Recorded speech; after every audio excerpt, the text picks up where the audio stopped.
Hello student, good evening. तर आजच्या पिरियडमध्ये आपल्याला कशाविषयी माहिती पाहिजे? Metallic and non metallic character. जे प्रिव्हियस पिरियडमध्ये आपण कशाविषयी माहिती पाहिली की how to determine atomic size, it determined by its radius. त्याच्या अगोदर आपण काय माहिती पाहिली? व्हॅलन्सी, संयोजक कशा स्वरूपामध्ये असेल. परत ॲटॉमिक साईजमध्ये आपण कशाविषयी माहिती पाहिली? Specially in period or in group, गणामध्ये असेल किंवा आवर्तनामध्ये असेल की कशा स्वरूपामध्ये ॲटॉमिक साईज आहे ती इन्क्रीजिंग किंवा डिक्रीजिंग ऑर्डरमध्ये होती. ओके स्टुडंट, तर आजच्या पिरियडमध्ये आपल्याला specially last one character or property of element in periodic table, that is metallic and non metallic character. धातू किंवा अधातू गुण कशा स्वरूपामध्ये बदलत जातात, चेंजेस केले जातात पिरियडिक टेबलमध्ये, हे बारकाईने बघणं गरजेचं आहे. की जे आपण शेवटचं म्हणूया, ह्या टॉपिकमधला शेवटचं आपण एक प्रकारे आपण प्रॉपर्टीज पाहायला लागलो, जी पिरियडिक टेबल आपण फिल्डअप केली गेली की 1913, की ज्याच्यामध्ये हेनरी मोसलेनी फुलफिल्ड म्हणूया आपण 118 एलिमेंट्स काय केले गेले, प्रोडक्ट केले गेले. एक तुम्हाला अजून काही एक बाबी क्लिअर करणं गरजेचं की आपण रिसेंटली पिरियडमध्ये आपण पाठीमागचं जे लेक्चर झालं की त्याच्यामध्ये एक मी ग्रुप दिला होता, एक टेबल दिला होता आणि टेबलनुसार आपण क्वेश्चन पाहिजे होते. ओके स्टुडंट, तर थोडंसं काळजीपूर्वक लक्ष द्या इकडं की मला काय सांगायचं एक्झॅक्टली. म्हणजे आजच्या पिरियडमधलंच लेक्चर आपल्याला स्टार्टच करायचं, परंतु थोडंसं मला आपण याच्या अगोदर जे लेक्चर घेतलं त्याच्यामध्ये कन्फ्युजन होऊ नये एका मुद्द्याबद्दल, त्यामुळे मला क्लिअर करायचं इथंच. कोणता मुद्दा येतो एक्झॅक्टली? आपल्याला एक टेबल दिला होता, त्या टेबलनुसार काही क्वेश्चन विचारले गेले, परंतु त्याच्यामध्ये जो व्हर्टिकली आपल्याला जो ग्रुप तयार करायचा होता, जो फर्स्ट ग्रुप होता, की त्याच्यामध्ये तुमचे कुठपासून दिले होते? लिथियमपासून एलिमेंट दिले होते. लिथियमपासून आपण काय केले गेलेले होते की त्याची जी ॲटॉमिक साईज आहे, अणूचा आकार आहे, काय होतो? तो इन्क्रीजिंग ऑर्डरमध्ये होतो, ती वाढतो. आता हे रिपीट सांगायची गरज नाही पडायला पाहिजे. पिरियडमध्ये काय होतं? डिक्रीजिंग ऑर्डरमध्ये. का, कशामुळे, ह्या सगळ्या बाबी आपण पाठीमागच्या लेक्चरमध्येच क्लिअर केल्या गेल्या.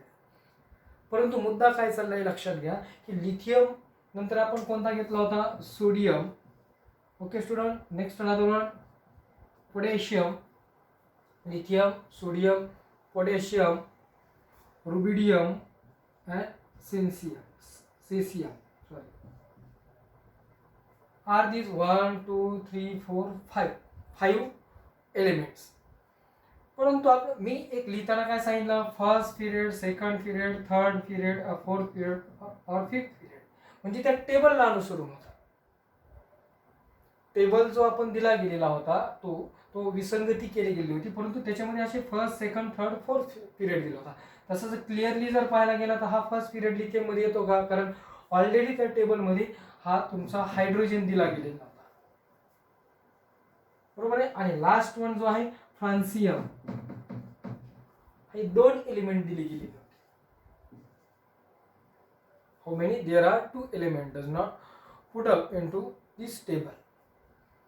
त्यामुळे आपण काय केलं, एक जनरली मी तुम्हाला अंडरस्टँडिंग करण्यासाठी 1, 2, 3, 4, 5 हे घेतले गेले होते, परंतु हे चुकीचे आहे. कारण तसं जर तुम्ही क्लिअर घेतलं तर परत तुम्ही म्हणताल सर मी असं कसं सांगितलं की लिथियम हा जो आहे तो पहिल्या पिरियडमध्ये येतो. लिथियम पहिल्या पिरियडमध्ये येतो का? नाही, हायड्रोजन येतो, परंतु त्या टेबलमध्ये दिलेलं नव्हतं. म्हणून मी जनरली तुम्हाला ती कशा प्रकारे ॲटॉमिक साईज काय होती, इन्क्रीजिंग ऑर्डरमध्ये होती, त्याच्यासाठी जनरली पिरियडचे नंबर टाकले गेले होते, परंतु ते मॉडर्न पिरियडिक टेबलशी अगदीच पेअर करू नका.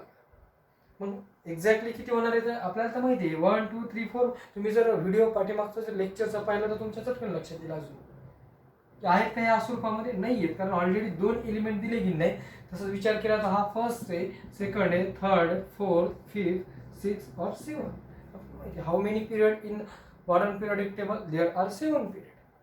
ओके स्टुडंट, तर ते थोडंसं मला रिपीट करणं गरजेचं पडलं होतं, कारण तुम्ही कन्फ्युजनमध्ये पडतात की 1, 2, 3 असे म्हणजे period exactly hydrogen first period आहे का लिथियम आहे? तर पाठीमागच्या पिरियडमध्ये मी त्या स्वरूपात तक्त्याला अनुसरून सांगितलं होतं की लिथियम हा फर्स्ट पिरियड आहे, परंतु मॉडर्न पिरियडिक टेबलनुसार हे 2 एलिमेंट त्या टेबलमध्ये न दिल्यामुळे आपल्याला हे टाकावं लागतं. Okay student, now next another one point, metallic and not metallic character. Some question given on board. by this concept, that is metallic and non-metallic character.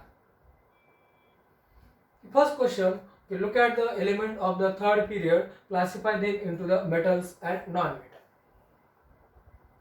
Use your brain power म्हणून ते धातू किंवा अधातूची जी कॅरेक्टर्स आहेत, features आहेत, property आहेत, त्या कशा स्वरूपामध्ये चेंजेस केले जातात ह्याच्याविषयी डिस्कस करायचे आजच्या पिरियडमध्ये आपल्याला. याच्यामध्ये काय look at the element of the third period, म्हणजे आता मी दाखवलं गेलं की हायड्रोजन, लिथियम और लास्ट वन सोडियम, म्हणजे आपल्याला कितवा पिरियड दाखवायचा, थर्ड पिरियड.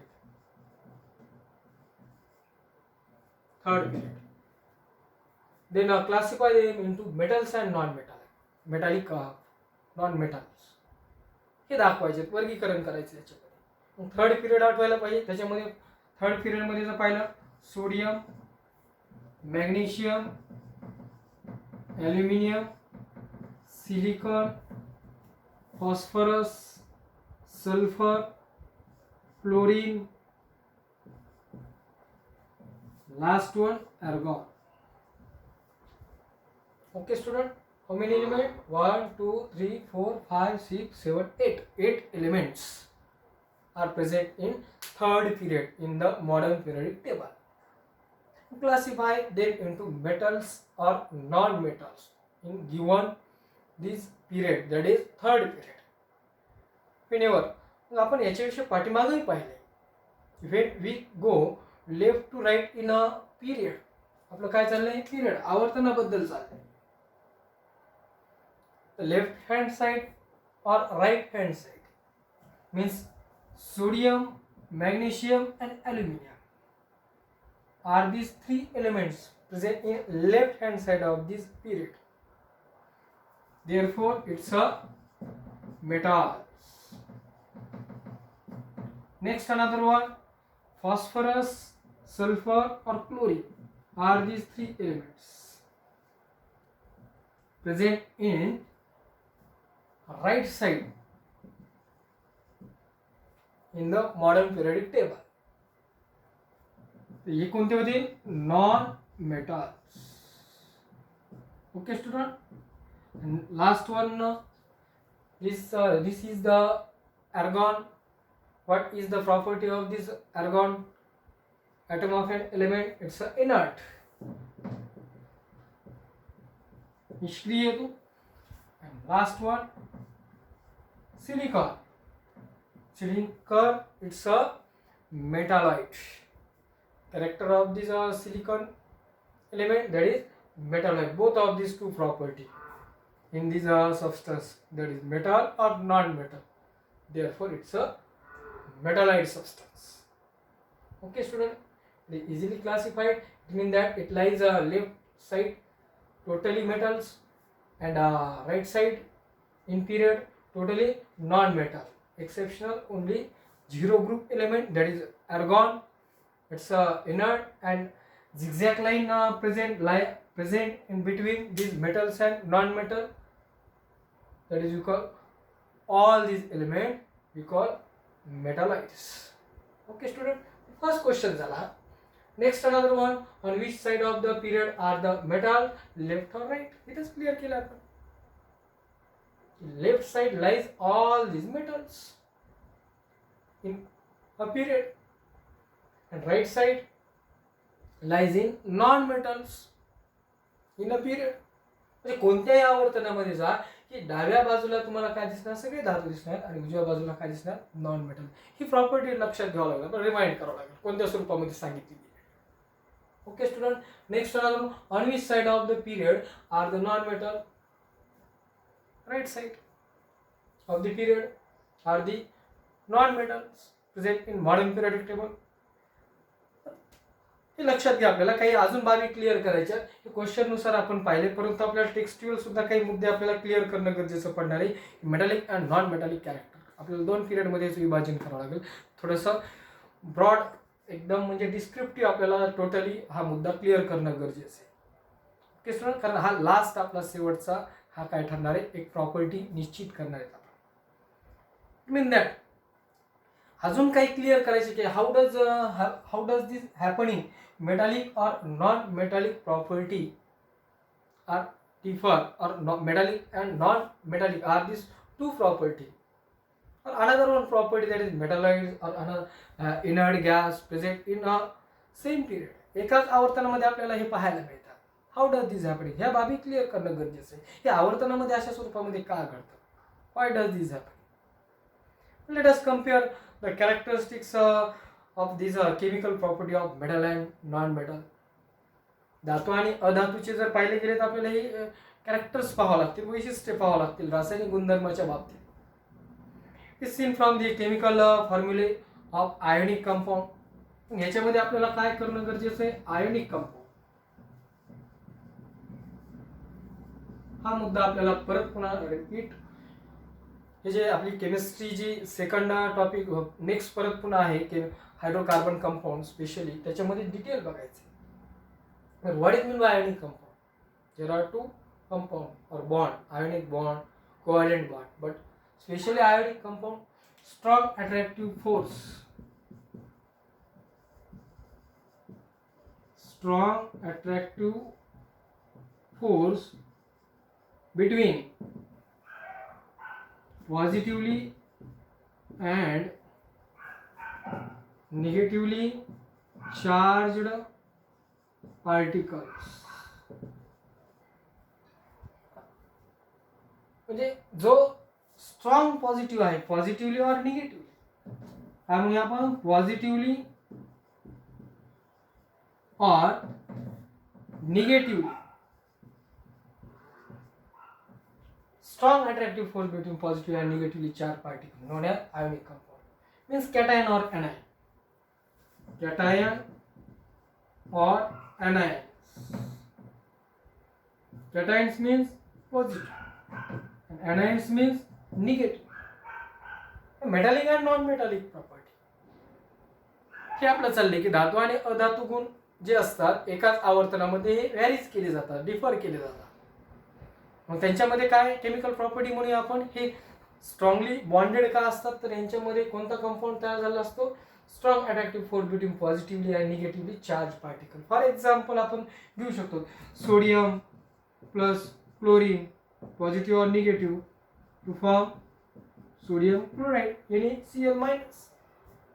Means 281 then 287. एकाच आवर्तनामध्ये घेतलेलं आपण एक्झाम्पल. किती आवर्तनामधले, sodium and then chlorine to form compound sodium chloride. How does this happening? It formed by ionic bond or ionic compound. आयनिक बंधाने बांधली गेली आणि त्यांच्यामध्ये दोघात काय परस्पर विरोधी प्रवाह आहेत. ते कशामध्ये की 281 means 11 electronic configuration means atomic number sodium atom that is 11 and chlorine that is 17, 287. It's electronic configuration.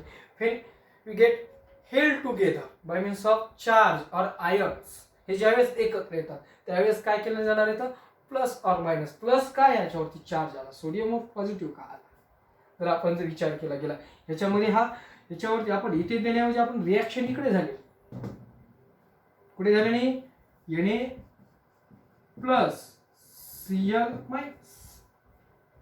Means one last orbit cell. त्या बाहेरच्या कक्षेतील इलेक्ट्रॉन जर पाहिला, one electron remain its last orbit shell. It easily gain और shared for other element means chlorine, because last orbit of this chlorine atom, what will happen, it's only one electron is very necessary to its complete octet, then it's complete octet. हे सगळं कशासाठी चाललंय, अष्टक स्थिती पूर्ण करण्यासाठी. आणि तो काय होतो मग, हा रिसिव्ह करणार आहे कोण, क्लोरीन. रिसिव्ह केला कोणाकडून घेतला, क्लोरीन सोडियमकडून घेतला.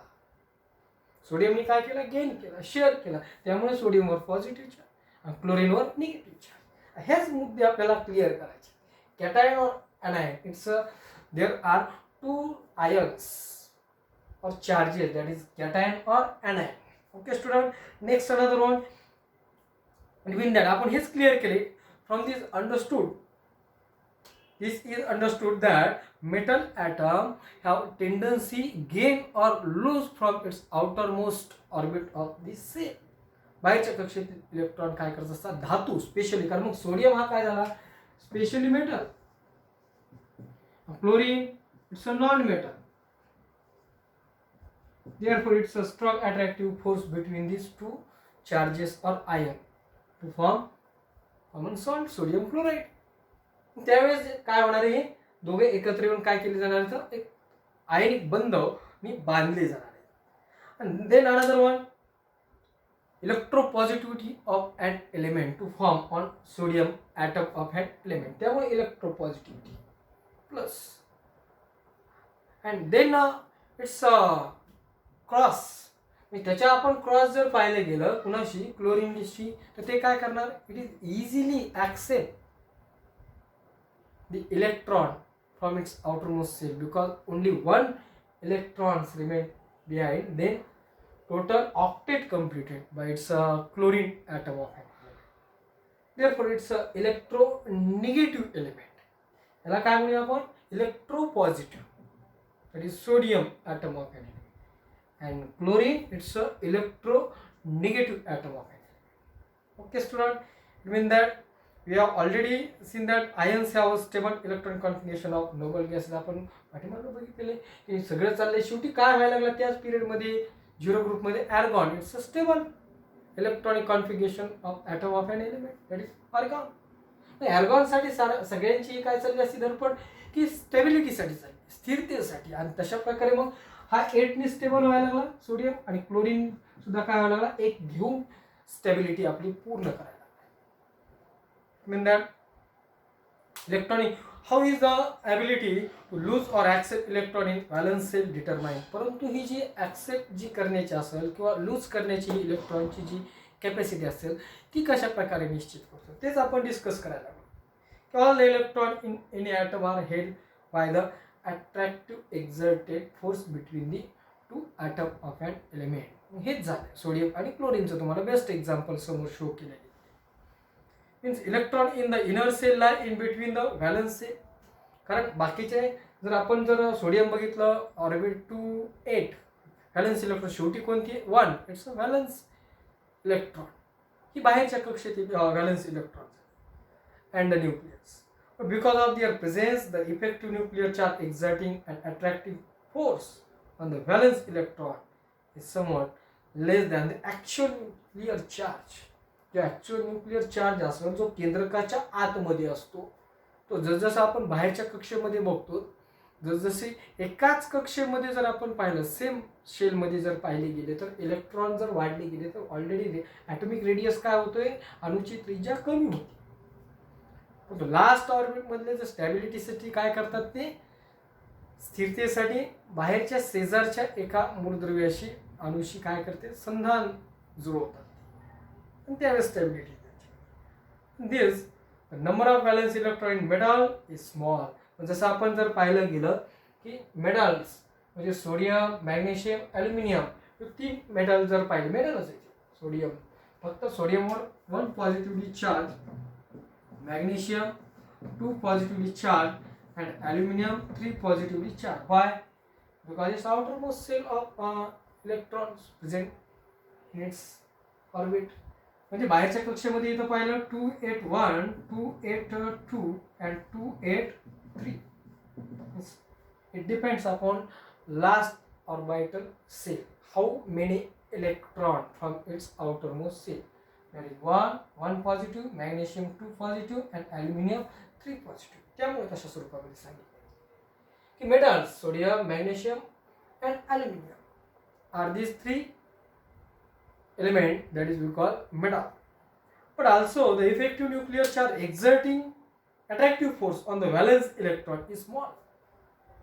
परंतु परत पुन्हा पुढे जर गेलो आपण, सोडियम, मॅग्नेशियम, ॲल्युमिनियम याच्यावर आपण पॉझिटिव्ह जर पाहिले गेले, हे जे चार्जेस आहेत, हे जे प्रभार जर आपण जर काळजीपूर्वक जर लक्षात घेतले गेले की नंबर ऑफ व्हॅलन्स इलेक्ट्रॉनची संख्या काय व्हायला लागली याच्यामध्ये एक्झॅक्टली पाहिली.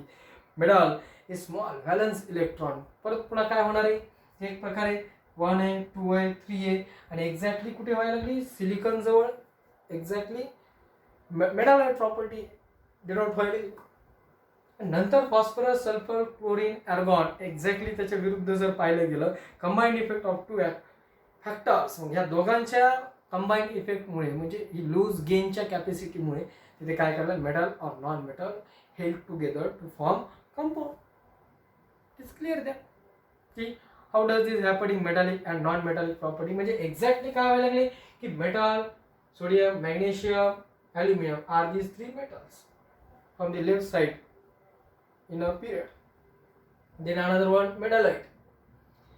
ज्यावेळेस मग इथं प्लस प्लस प्लस वाढत जायला लागले म्हणजे पॉझिटिव्हली चार्ज हा स्ट्रॉंग मेटल बनवतो.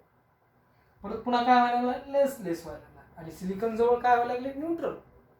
एक्झॅक्टली म्हणजे दोघांची प्रॉपर्टी दाखवायला लागली. परत पुन्हा फॉस्फरस, सल्फर, क्लोरीन, मग इथे आपण पाहिलं गेलं त्याच्या बाहेरच्या कक्षेतील इलेक्ट्रॉन शेवटी कुठपर्यंत येतात, स्टॅबिलिटी पूर्ण. मग आर्गॉन हा एलिमेंट कसा सापडतो, whole totally entirely stable element. Okay student, mean that as combined effect of these two factor, metal have tendency to lose valence electron. म्हणजे मेटल काय करतात, लूज करतात बाहेरच्या कक्षेतील electron and to form cation. मग त्याच्यावर काय तयार करतात, कॅटायन डेव्हलप तयार करतात. मीन्स पॉझिटिव्हली चार्ज दिले म्हणून काय झाले, ते पॉझिटिव्हली चार्ज. आणि घेतला, स्वीकारला म्हणजे काय झालं, negatively charge particles. And stable the noble gas configuration. Stability पाहिली गेली तर त्यांची नोबल गॅस कॉन्फिगरेशनच्या स्वरूपामध्ये काय केली जाते, स्थिरता केली जाते एकाच पिरियडमध्ये. आपण स्पेशली फॉर कशाबद्दल बघायला लागलो, थर्ड पिरियडबद्दल. परंतु सगळ्याच पिरियडमध्ये जर गेला, all totally how many period, there are 7 period. 7ही पिरियडमध्ये बघितलं तर हेच सिम्पटम किंवा हीच प्रॉपर्टी किंवा ह्याच थेरीनुसार किंवा ह्या रूलनुसारच काय केलं जातं, अप्लाइड केलं जाते त्याच्यामध्ये. Exactly this tendency of element that is called electro positivity is a metallic character of that element. म्हणजे इलेक्ट्रो पॉझिटिव्हिटी ही काय असू शकते, मेटॅलिक प्रॉपर्टी असेल. आणि इलेक्ट्रो निगेटिव्हिटीच्या बाबतीत बी असेल तर ती करायची असेल तर नॉन मेटॅलिक कॅरेक्टर असेल. ओके स्टुडंट, तर आज थोडंसं आपण स्टार्टिंग केली गेलेली आहे त्याची, कशा स्वरूपामध्ये cation, anion, ionic compound, metallic or non metallic property varies in same period, ते कशा स्वरूपामध्ये असेल ते सांगितले गेले. काही क्वेश्चन पाहिले गेले. तर नेक्स्ट पिरियडमध्ये आपण म्हणजे हा पूर्ण टोटली हा आपला पॉईंट झालेला नाही आहे मेटॅलिक नॉन मेटॅलिक कॅरेक्टर. अजून त्याच्या काही बाबी क्लिअर करायच्या, पण आजच्या पिरियडमध्ये आपण इथपर्यंतच थांबूया. नेक्स्ट पिरियडमध्ये आपण याच्याविषयी अजून डिस्कस करूया. Okay student, thank you.